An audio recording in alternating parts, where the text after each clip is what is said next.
You're watching the News Hour Special Edition. Welcome back. It's an all-out war over the slow vaccination rate in the VIP constituency of Rai Bareilly. Now, according to reports, out of the 39 lakh population of Rai Bareilly, only 1.81 lakh, 1,81,000 people have received their first jab, which means only 4.6% of the district's population got jabbed so far. What's even more shocking is that only 32,263 people have received their second dose, which is less than 1% of the total population of Rai Bareilly. Now, armed with this data, a battery of union ministers launched an scathing and unsparing attack on the Gandhis, accusing them of secretly getting vaccinated themselves but promoting vaccine hesitancy. The Congress party has hit back, however, and pinned the blame on the state government for the slow vaccination drive. इसका यही का कारण है कि registration जो हुआ वो लापरवाही से हुआ, जिम्मेदारी से नहीं किया गया और जागरूकता समाज में कम आई, जिससे इसका असर पड़ा वैक्सीन में। दूसरी बात, अखिलेश यादव ने कहा कि हम भाजपा की वैक्सीन नहीं लगवाएंगे, समाज को गुमराह किया पर अपना वैक्सीन लगवा लिया। What about the MPs and the MLAs in your own government who's been promoting unscientific methods of COVID mismanagement? Nothing with respect to whatever you say, but anything that the opposition says is their fault. तो लोगों का ये कहना था कि अखिलेश यादव जी ने जिस प्रकार से कोरोना वैक्सीन के खिलाफ लोगों को गुमराह करने का काम किया और कांग्रेस अध्यक्षा श्रीमती सोनिया गांधी के पुत्र श्रीमान राहुल गांधी ने भी जिस प्रकार से कोरोना वैक्सीन के प्रति लोगों को गुमराह करने का काम किया, उसके कारण लोगों में जागरूकता नहीं है, लोग वैक्सीन लगवाने से कतरा रहे हैं। अब जिस तरह प्रशासन, जिस तरह उत्तर प्रदेश सरकार वैक्सीनेशन का काम यहाँ कर रही है, उससे तो ये हमको लगता है 5-10 साल लगातार यही चलता रहेगा। You're watching the News Hour Special Edition, debate number 2 on Times Now, Super Prime Time. Let's go across to our guests. Shazia Ilmi and Shehzad Poonawala continue to be with us. We are now also joined by Ashutosh Mishra, senior journalist, and Dushyant Nagar, political analyst. Good evening to all of you. Dushyant Nagar ji, BJP ये कह रही है और वहाँ के residents जो राय बरेली के लोग हैं, आम जन, उनका ये कहना है कि ये जो एक मिस इन्फॉर्मेशन कैंपेन फैलाया गया वैक्सीन को लेकर के, वो वजह है कि लोगों में एक हिचकिचाहट है वैक्सीन को लेकर के। सीक्रेटली अपना तो खुद नेता जो है वैक्सीन लगा ले रहे हैं, पहले उसको बीजेपी की वैक्सीन कहते हैं, उसके बाद वैक्सीन लगवा लेते हैं और लोगों को प्रोत्साहित करने की बजाय आप लोग हतोत्साहित कर रहे हैं। देखिए, पहली बात तो ये है कि जो बयान जिस प्रकार से आए हैं वैक्सीन लगवाने के लिए भ्रम फैलाने वाले, वो ठीक नहीं है, उनको उचित नहीं ठहराया जा सकता। लेकिन सच्चाई ये है कि भारतीय जनता पार्टी की सरकार, चाहे वो केंद्र की सरकार हो या राज्य की सरकार हो, चुनावी मोड में, उनको वैक्सीनेशन की कोई चिंता नहीं है। उत्तर प्रदेश में चुनाव की तैयारी चल रही है, केंद्र की सरकार मंत्रिमंडल के विस्तार में लगी हुई है। अपना चेहरा चमकाना सरकार की लक्ष्य दिखाई देता है, उनका लोगों के जीवन से कोई लेना देना नहीं। समाजवादी पार्टी के राष्ट्रीय अध्यक्ष ने अवश्य कहा था कि मैं बीजेपी की वैक्सीन नहीं लगवाऊंगा, लेकिन उन्होंने भी उसका क्लेरिफिकेशन दिया कि तब तक उसका पूरा ट्रायल नहीं हुआ था। लेकिन मैं उनके दिए हुए उस बयान से भी स्वयं को नहीं तोड़ता। वैक्सीनेशन बहुत जरूरी है इस महामारी से लड़ने के लिए, इस पे जीतने के लिए, और पूरे देश को दलीय भावना से अलग हटके हम सबको राजनीतिक विचारधाराओं को छोड़ के, बहुत अच्छी सोच है आपकी दुष्यंत जी और बहुत अच्छी बात आप रख रहे हैं, लेकिन मेरा एक बहुत सिंपल सा सवाल है। अखिलेश यादव ने अगर पहले ये कहा कि ये बीजेपी की वैक्सीन है, मैं तो नहीं लगवाऊंगा, आप कह रहे हैं कि बहुत पहले दिया था, ट्रायल डेटा नहीं था और तमाम दिक्कतें थी, टेक्निकलिटीज का जिक्र आप कर रहे हैं। उसके बाद जब उनके पिता ने खुद ये वैक्सीन लगवा ली, तो कितने ऐसे बयान आए जिसमें लोगों को कहा गया कि आप जाइए वैक्सीन लीजिए, जरूरी है, कोरोना से आपका बचाव होगा। अब दूसरा सवाल शाजिया इल्मी के लिए, कांग्रेस पार्टी ये कह रही है Shazia that this is the governments failure, it's your government, it's your administration, तो अगर स्लो है वैक्सीनेशन रेट तो जिम्मेदारी आप लीजिए। देखिए, मैं सबसे पहले तो भाई साहब से कहूंगी कि उनके जो निजी ख्यालात थे भाजपा के बारे में और उनकी जो टिप्पणियां थी वो उन्होंने पेश कर दी और फिर कहा कि भाजपा को फिक्र नहीं है। और अगर वो भाजपा और कांग्रेस करेंगे इस पर, तो मैं अगर बताना शुरू कर दूं कि राजस्थान में क्या कुछ हुआ है वैक्सीन का, तो भाई साहब पता नहीं बोल पाएंगे आगे कि शायद बोलने में असमर्थ रहेंगे। दूसरी बात, वैक्सीनेशन का प्रोसेस चल रहा है। गौरव पांधी जो कि कांग्रेस पार्टी के हैं, उन्होंने बाकायदा इस बात को कहा है कि उसमें काफ सीरम है, ये जानते हुए कि जितने भी वैक्सीन होते हैं तो वेरो सेल्स बनाने में, पहले बनाने में इसका इस्तेमाल होता है और उसके बाद वैक्सीन में खुद ऐसा कुछ नहीं होता। तो इस तरह की बातें जानबूझ के कही जा रही हैं क्योंकि अब वैक्सीनेशन का ड्राइव जोर पकड़ रहा है और इनके पास कहने को कुछ नहीं है, तो इसलिए वो इसको झूठ मूठ का मुद्दा बनाकर इस बात को पेश कर रहे हैं। दूसरी बात, अगर खास तौर से रायबरेली में ऐसा हो रहा है और अगर भाजपा के लोग वहां कह रहे हैं कि वहां पे डिस्क्रिमिनेशन या भेदभाव हो रहा है क्योंकि वो भाजपा के कार्यकर्ता हैं, मुझे लगता है that there could be nothing pettier and smaller than this। तो एक तरफ तो आप एक कांग्रेस वालों के बयान सुनिए, आप खुद देखिए शशि थरूर जी को। पहले वो कहते हैं कि वैक्सीन डिप्लोमेसी तो बहुत जरूरी है, बहुत अच्छी है, फिर कह रहे थे अब वैक्सीन डिप्लोमेसी के चलते देश में वैक्सीनेशन नहीं हो रहा है, फिर कह रहे हैं अगर इंडिया एक्सपोर्ट अब नहीं कर रहा है वैक्सीन तो क्या कैसे वो महाजगत गुरु बनेगा, फिर पहले कह रहे हैं कि स्टेट प्रोक्योर करेगा, फिर कह रहे हैं नहीं वो सेंटर की जिम्मेदारी है, फिर कह रहे हैं कि इस तरह के वैक्सीन से तो ये तो भाजपा के वैक्सीन है, हम नहीं लगाएंगे, फिर कह रहे हैं कि इतना ज्यादा वक्त ये होता है, जबकि ये प्रूव हो गया है कोविशील्ड के मामले में खासतौर से कि उसकी एफिकेसी यानी कि उसकी जो कुव्वत है वो बेहतर होती है अगर उसमें गैप ज्यादा हो। तो मतलब हर तरह की चीजें कही जा रही हैं कि अटैक हो किसी तरह से, मामले को इसमें भी चुनावी रंग तो दिया जा रहा है। आप कह रही हैं कि वैक्सीन हेजिटेंसी को बढ़ावा देने में कहीं ना कहीं ये जो स्टेटमेंट्स हैं ये कारगर साबित हो रहे हैं।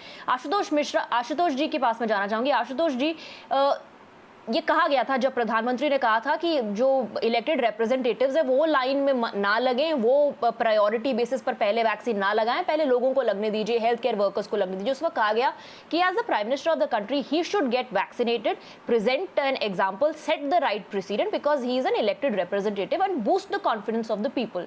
Why are people not saying that about the elected representative from Raebareli? उनकी जिम्मेदारी नहीं है कि वो लोगों तक सही तस्वीर पहुंचाएं और सही मैसेज दें? अगर वैक्सीनेशन रेट कम है तो क्या आप अकेले यूपी सरकार को ब्लेम करेंगे? खुद रिस्पॉन्सिबिलिटी की बात कहाँ गई? It's really hilarious. I was just listening to Shazia ji that they don't have an answer to their own failures. Now, when the Supreme Court has pulled them up for their arbitrary and irrational vaccination policies, they are looking for excuses. And in this case, you use the word all-out war. Actually, there is a war within BJP between Yogi and Modi. We all know it. And this statement by the three ministers seems to be a sneak attack by Team Modi on the Yogi government using Sonia Gandhi's shoulder. Mr. Modi has been critical of handling of Adityanath government of COVID earlier also. It was regarding the RT-PCR tests that weren't being carried out enough. And your Times Now has shown many visuals where dead bodies are being thrown into Ganges in UP. So all in all, what it seems is that now BJP is trying to find an excuse to blame others, whether it be Congress or anyone. But the fact remains that on one hand, Mr. Modi and Mr. Yogi claim that they are the most popular leaders in UP. So why today say that... It's not about popularity. We are talking about statements that have been given that contributed to vaccine hesitancy. Have a greater say and have these statements not been made by... It's not about them having a greater say, sir. ये former chief minister रह चुके हैं उत्तर प्रदेश के अखिलेश जी का अपना एक hold तो है ही उत्तर प्रदेश में, अपने क्षेत्र में नहीं, पूरे यूपी में लोग उनको फॉर्मर सीएम के तौर पर जानते हैं। अगर वो इतना बड़ा स्टेटमेंट देते हैं कि ये तो बीजेपी की वैक्सीन, उसका असर नहीं होगा, आपको लगता है? अरे वो सपा को तो जिता नहीं पाते, इलेक्शन सीट्स तो सब ले जाते हैं बीजेपी वाले, और बीजेपी वाले अब रोना रो रहे हैं। नहीं, ये सही आर्गुमेंट है। देश का ऐसे करते ऐसा हो गया कि लोग अखिलेश यादव की बात ज्यादा सुनते हैं। ये तो अजीब सी लॉजिक है कि साहब जब वोट ये सही आर्गुमेंट मोदी के नाम पे वोट पड़ेंगे और वैक्सीन लगवाने लोग नहीं जाएंगे। ये सही लॉजिक है। कोई अनसाइंटिफिक बात करके निकल जाए, कोई अनसाइंटिफिक बात करके निकल जाए, लेकिन ठीकरा किसी और के सर फूटेगा। खैर, I want to bring in Shehzad Poonawalla as well now into the debate. Shehzad जो प्रपोजर थे मोदी जी के, उन्होंने कहा था कि यहाँ पे हेरा फेरी हो रही है, मेरी लड़की उनकी गुजर गई थी, उन्होंने कहा था यहाँ बेईमानी हो रही है। देखना चाहिए सरकार को उसमें भी। अगर उन्होंने ऐसा आरोप लगाया सरकार को उसमें देखना चाहिए। यहाँ कोई बिल्कुल देखना चाहिए। अब एग्जैक्टली ना, कोई डिनाई नहीं कर रहा है उसको। जी शहजाद सवाल ये भी है और एक नया एंगल इनफैक्ट आशुतोष मिश्रा ने निकाला है। उनका नया एंगल ये है कि these union ministers are actually firing from the shoulder of Sonia Gandhi. ये तो योगी सरकार पर टीका टिप्पणी कर रहे हैं। They are just using Sonia Gandhi's name. देखिए, पहले तो Swati, it is very disturbing that Uttar Pradesh has vaccinated 2.5 crore people. India has vaccinated almost 27 crore people. In Uttar Pradesh, 16% is the rate at which people have got the first dose. But this percentage is extremely low for Raebareli.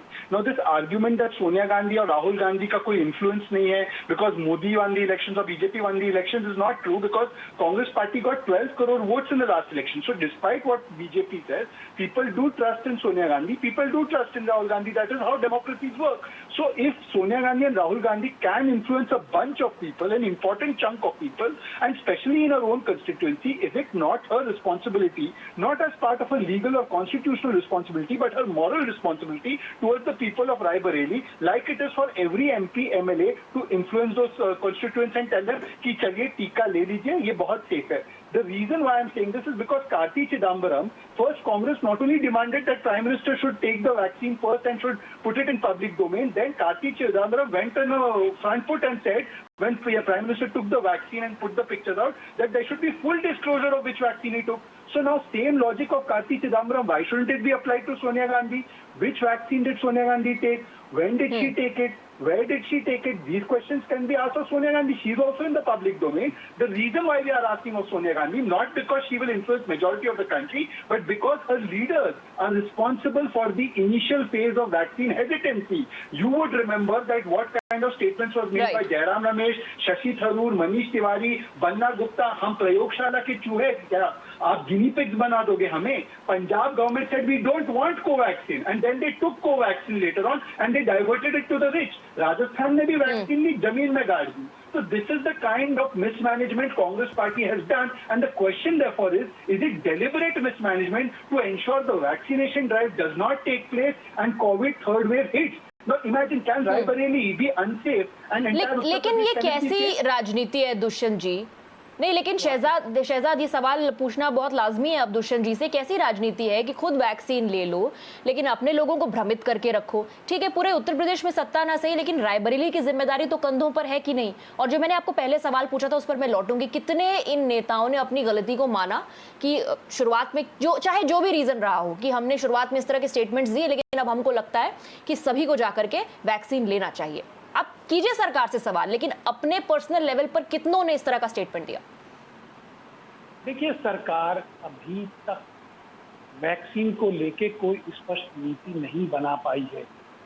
किस प्रकार गांवों में लोगों तक vaccine पहुंचे, ज्यादा से ज्यादा वैक्सीनेशन हो सके, वैक्सीन के लिए लोगों को किस प्रकार से आकर्षित किया जाए, सरकार इसका कोई अभी तक कुछ कर नहीं पाई है।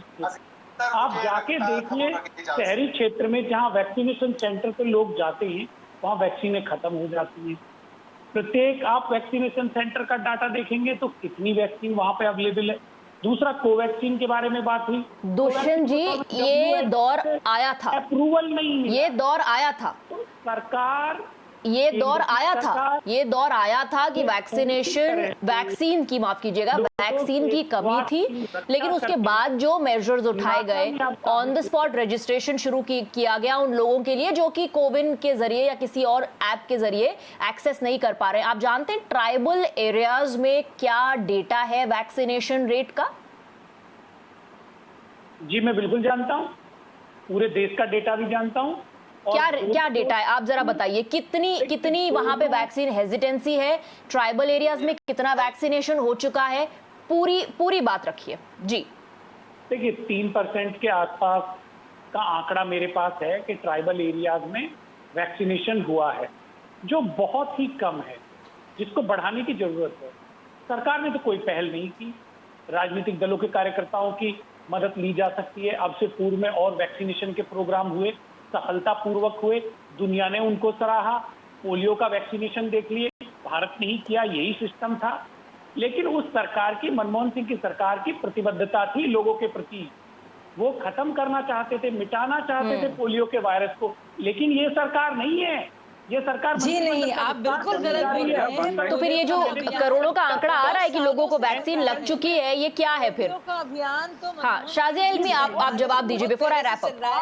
आप किसी और दुनिया में रह रहे हैं भाई साहब, आपको सिर्फ जो है आलोचना करनी है, आपको सिर्फ आलोचना करनी है। मैं गलत आपको सुबह शाम उठकर सिर्फ आपको सच नहीं बोलना है।